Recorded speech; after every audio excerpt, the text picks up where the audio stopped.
you're recording the class, okay? And okay, so let's then go back to the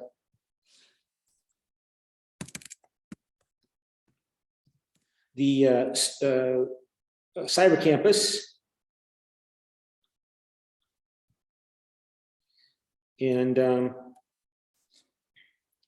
if this computer will speed up here and log in, and we go log in like this, and then we go to, okay, and then we go to vote.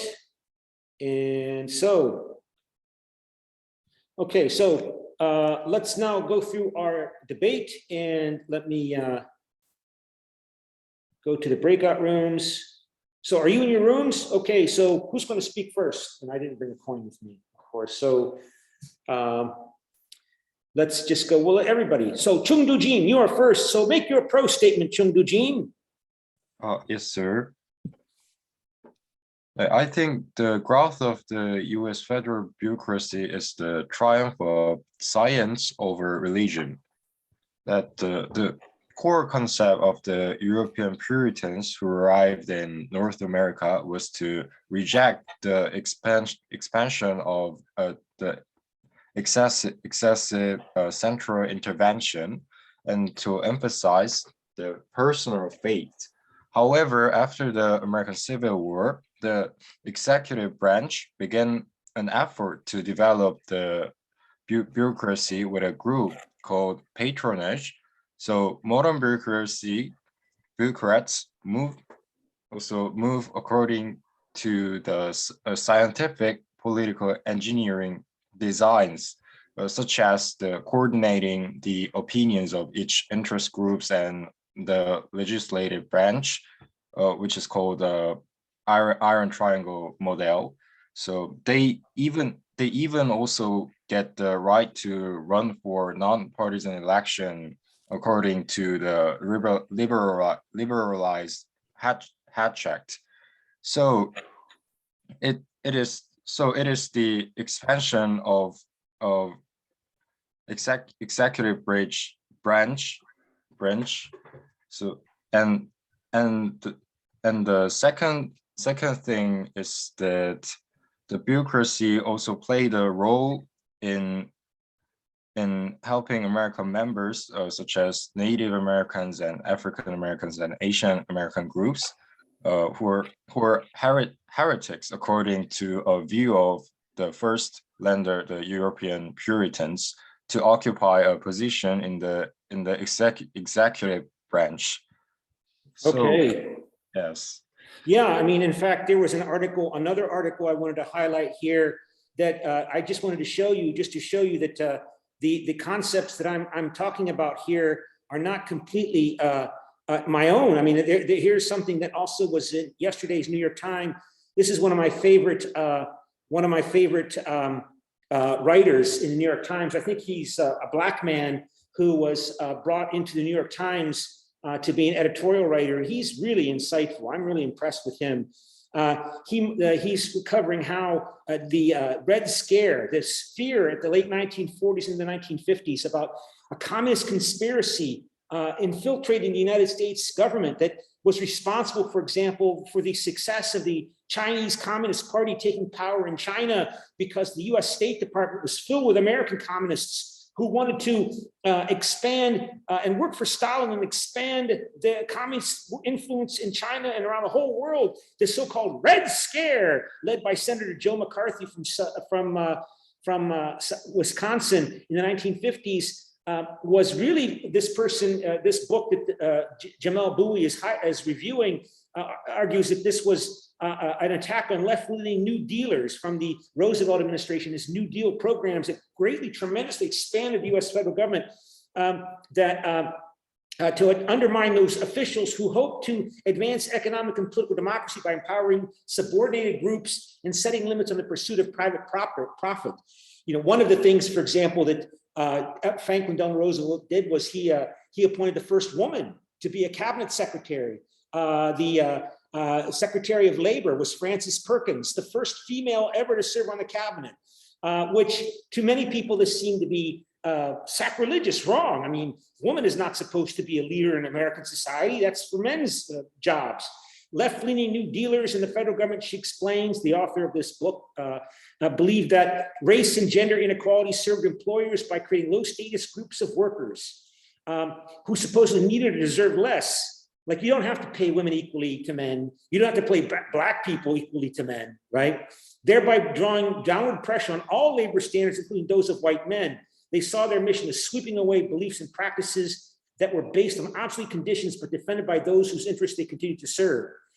And so this author of this book, Landon Storrs, in the second Red Scare and the Unmasking the New Deal Left, says that the Red Scare was driven significantly by this reaction against the federal government's expansion. And to continue to highlight this issue today, that again, this hostility to the federal bureaucracy, because the federal bureaucracy is implementing civil rights laws that extend now to gender minorities and others.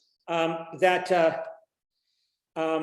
think, and again, the concern that the federal government is using the public school system to spread this secular humanism. To be clear, this isn't some secret.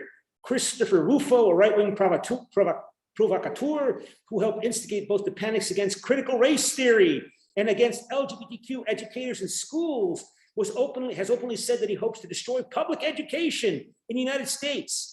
We are right now preparing a strategy of laying siege to the institutions, he said last November in an interview with my colleague Michelle Goldberg. In a recent speech he delivered to an audience at the conservative Hillsdale College, Rufo declared that to get universal school choice, you really need to operate from the premise of universal school distrust. In other words, to privatize the public schools. So there isn't a public institution that is supposedly serving some secular humanist social engineering agenda represented by this secular bureaucracy. Republican lawmakers are similarly open about what they ginned up why they ginned up this panic to dismantle public education for political and ideological reasons. Last year, Republicans in Michigan backed a bill that would slash school funding if educators taught critical race theory. Anti-American ideas about race in the United States were material from the New York Times 1619 project, which is highlights the role of slavery from the very foundation of America. The first pilgrims, white pilgrims who came to America, brought with them black slaves in 1619. Okay, so just to show you how this is very timely, so let's go back then to the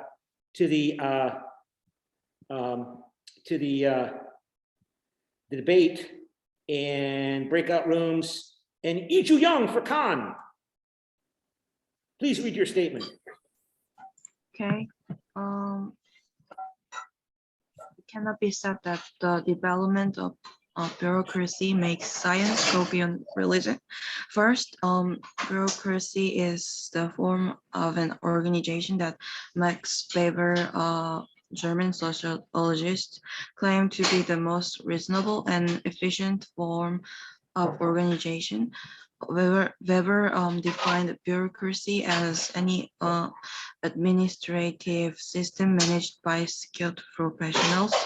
In response to this argument, the federal government is also divided into ministries and is in charge of various administrative tasks related to the state. The development of federal bureaucracy is only a natural effort by the government to do more effective and efficient administrative work with various experiences over time, but it is difficult to see it as a victory for science beyond religion. In addition, the bureaucracy that Weber argued for in the first place is an organization form based on Protestant ideas. Weber was very bureaucracy running without Protestant ethics. Through the expression iron cage, the appearance of Protestant bureaucracy that Weber claimed include trying to the professional competence required as a vocation rather than a job, being a lawyer to one's law rather than to one's own, and being fair and so on. Therefore, it is hard to agree that the development of bureaucracy is a triumph of science over religion, because the roots of bureaucracy are Protestant ideas in the first place. Okay, Anais, are you pro? Read your statement.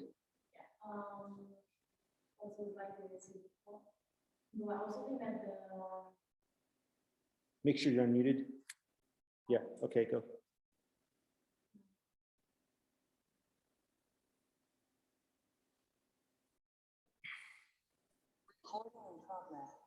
Yeah, so I also think that Go ahead.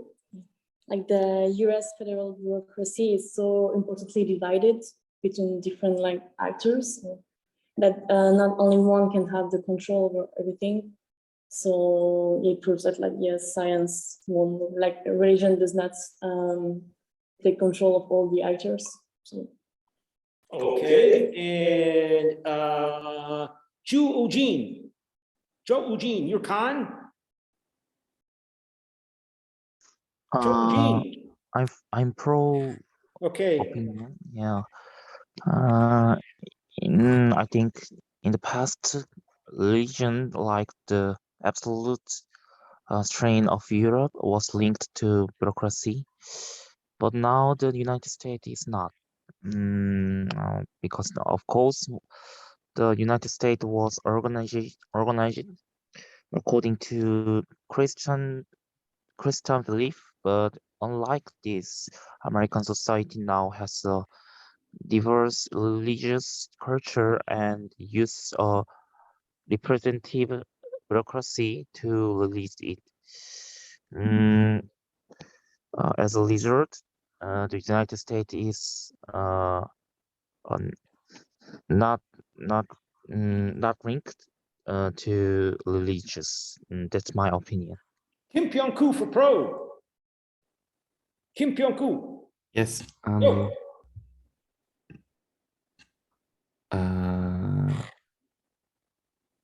In the early days, there was no various bureaucratic organizations, but over time, after Civil War, and there's a after Civil War, they merged in various fields after Roosevelt, which clearly means scientific advance in past history that relied heavily on religion. And experts gather in each field to contribute to the management of the state. And these various bureaucratic organizations gather to protect democracy in the United States. Yeah, that's my opinion. Okay, please vote. Please vote. And you can see the vote here. So let's see what the results are. And the results are agree. Okay, so that's where we have to stop today because I need to evacuate this room. So I'm going to close the class. Bye.